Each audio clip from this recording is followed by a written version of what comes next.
नमस्कार मित्रांनो, मी तुम्हाला आज बेसन पिठाचा ढोकळा कसा बनवायचा ते सांगते। त्यासाठी इथे 1 वाटी बेसन पीठ घेतलेलं आहे।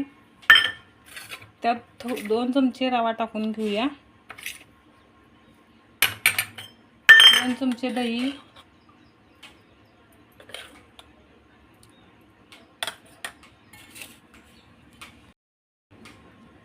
1 चमचा हळद, अर्धा चमचा साखर, 1 चमचा मीठ, हे सगळं आपण मिक्स करून घेऊया। इथे 1 चमचा तेल टाकून घेऊया।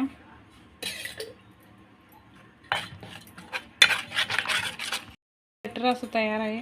आता यात इनो टाकून घेऊया।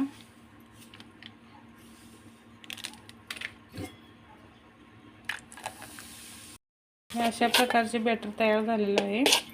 आता हे एका प्लेटला तेल लावून त्यात बॅटर काढून घेऊया।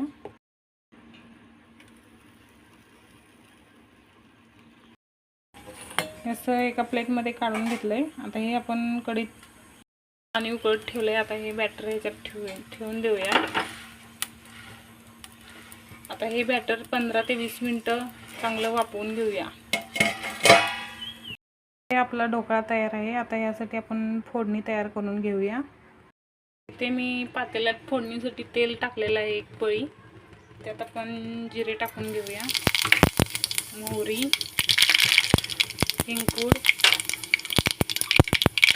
कढीपत्त्याची पानं, 2-3 हिरव्या मिरच्या। आता यात पाणी थोडं ओतून घेऊया, थोडी साखर, थोडंसं मीठ। आता हे फोडणीचं पाणी तयार झालंय, हे ढोकळ्यावर आपण ओतून घेऊया। ढोकळा असा कट करून घेऊया। हे साखर पाणी केलंय। आता हे साखर पाणी याच्यावर ओतून घेऊया। आता ही फोडणी केलेली याच्यावर ओतून घेऊया।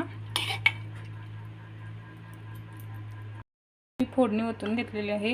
आता ह्याच्यावर बारीक चिरलेली कोथिंबीर टाकून घेऊया आणि अशा मिरच्या। हा आपला ढोकळा तयार आहे। चला आता मित्रांनो, हा ढोकळा तयार आहे। तुम्हाला जर माझा व्हिडिओ आवडला असल्यास व्हिडिओला लाईक करा, सबस्क्राईब करा।